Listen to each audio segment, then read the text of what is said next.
Tá bem que essa quarentena acabou, voltar pro trabalho. Ângelo! Acorda, Ângelo. Ângelo, acorda, a gente tá gravando. Ângelo, acorda, Ângelo, acorda! Estamos gravando aí, cara. Ainda tem, eu sei que já são 2h pouca da manhã, mas tem um bocado de coisa pra gravar. A gente tava falando aí de viajar, que não sei o que, ir pra casa. Eu tava sonhando, velho, que tinha acabado a quarentena. E aí a gente podia sair de casa. Não, não acabou não. Tem que ficar em casa ainda, tem que ficar. Mas isso me leva a pensar, o que será que vai acontecer quando acabar?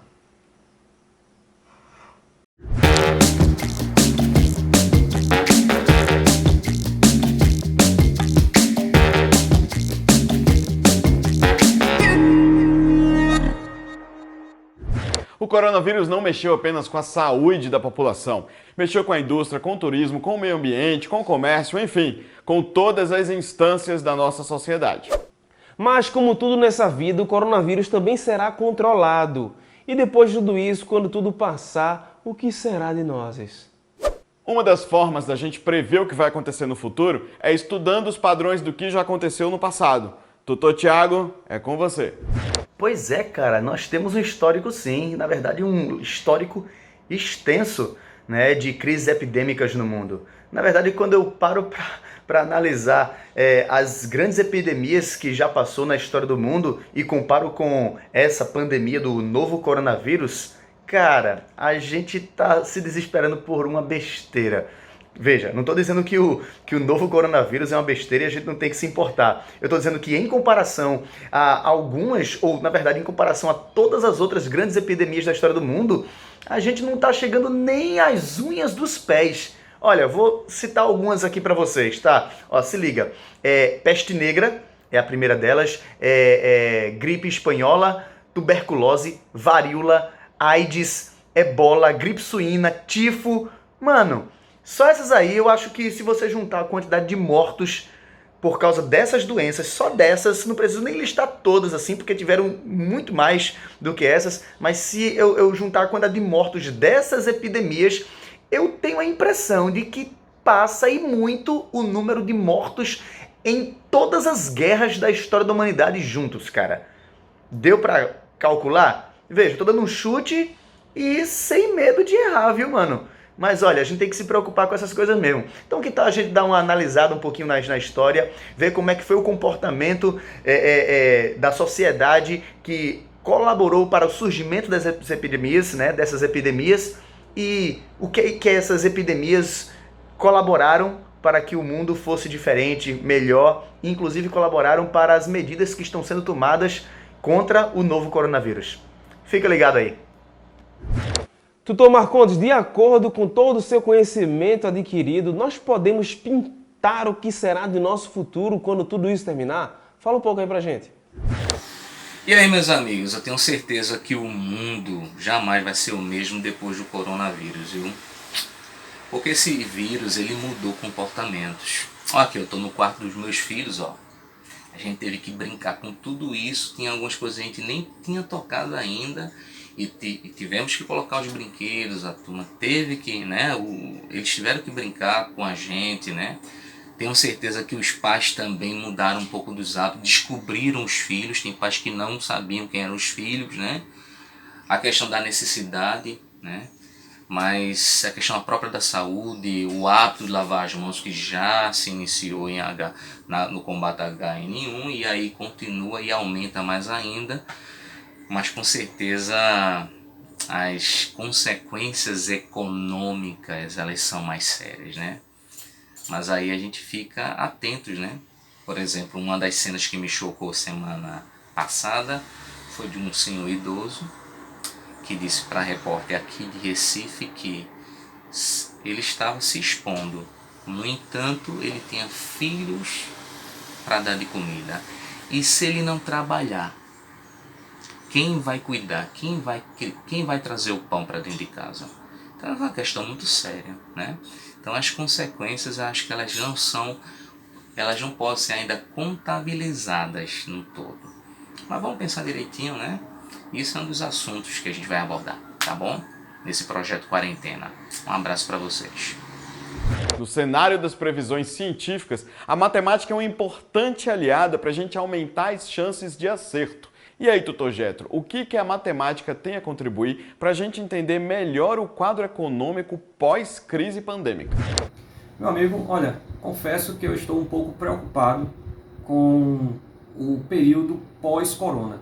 A gente ainda não tem muita certeza do que vai acontecer, economicamente falando, mas é certo que teremos alguns problemas sim, porque fechamento de fronteira entre os países, essa questão de ficar em isolamento dentro de casa, sem moeda circulando ali no mercado, é claro que isso vai trazer sérias consequências para a nossa economia. É bem mais fácil prever o futuro com o conhecimento do passado, para que a gente não cometa os mesmos erros. Tutor Elber, que cuidados os cientistas e nós devemos ter depois do fim da crise? Fala, galerinha! Beleza? Então, qual é a lição que a gente deve tirar de tudo isso que a gente vem passando nesses últimos meses, né? Então, eu acredito que a ciência ela deve passar a investir ainda mais no desenvolvimento de pesquisa, certo? De pesquisas de modo geral. Investir ainda mais na produção de novos medicamentos antivirais, na produção de novos fármacos. E nós? Que cuidado nós devemos ter? Que lição a gente pode tirar disso? Acredito que devemos mudar para melhor os nossos hábitos. De que maneira? A gente passou a enxergar que é necessário, por exemplo, coisas simples do dia a dia, como o simples ato o ato de lavar as mãos, que seja algo corriqueiro, contínuo, com uma certa frequência. Por quê? Porque boa parte das pessoas ainda, por mais básico que seja, ainda não tem isso como um hábito frequente de vida. Então a gente começou a enxergar a importância da higienização básica em nosso dia a dia. Lavar as mãos com mais frequência, em caso de ter em casa algum antisséptico, como o próprio álcool gel, tão falado, certo? Desde toda essa crise, do começo dessa crise, a gente passar a utilizar ele também no nosso dia a dia, como um agente antisséptico. Outra coisa importantíssima, devemos melhorar a qualidade da nossa alimentação, certo? Melhorar a qualidade, não necessariamente a quantidade. Por quê? Porque é comprovado cientificamente, que esses alimentos contribuem muito para a melhoria de nossas defesas. Beleza, gente? Tamo junto, até a próxima. Coronavírus! Coronavírus! Bom, pelo jeito, até um novo vocabulário nós adquirimos a partir da crise do coronavírus. Aliás, tutor Flávio, como é que é esse processo de formação de novas palavras dentro de uma língua, hein? Quando começamos a estudar a estrutura da língua portuguesa, nós vamos descobrindo o quanto essa língua é fascinante. O conteúdo da vez é o processo de formação de palavras. Nós vamos entender, nós vamos revisar para alguns como a nossa língua estrutura as palavras. Nós vamos descobrir que existe o processo de composição, nós vamos descobrir que tem o processo de derivação e, acima de tudo, nós vamos entender uma coisa muito interessante a respeito da nossa língua portuguesa, que é a capacidade que ela tem de mudar, de se adaptar. A nossa língua ela é mutável, ela aprende a cada instante. Existem termos para isso também. Nós chamamos de neologismos, que são essas palavras que nós criamos, nós inventamos, mas também tem um termo muito interessante que é o estrangeirismo.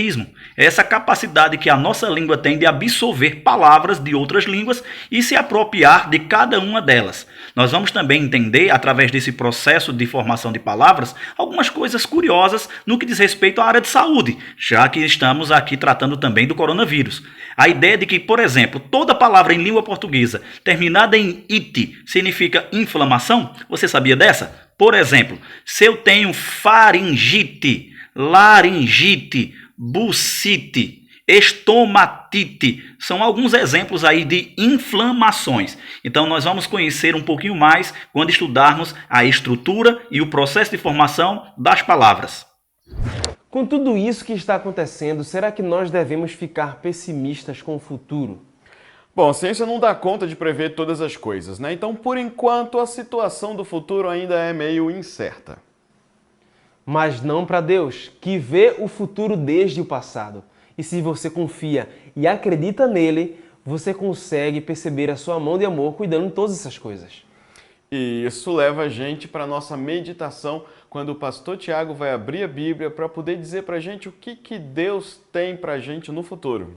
E assim que acabar a meditação, não se esqueça das tutorias e exercícios que já estão prontos para você aqui no canal. É só passar no canal Adventistas Nordeste para as tutorias e no portal da Educação Adventista cpbedu.me para os desafios. Hoje de tarde... E no final, não se esquece, hein? Quarentena Quest. Hoje tem episódio especial para você. Das 14 até as 16 horas a gente se encontra.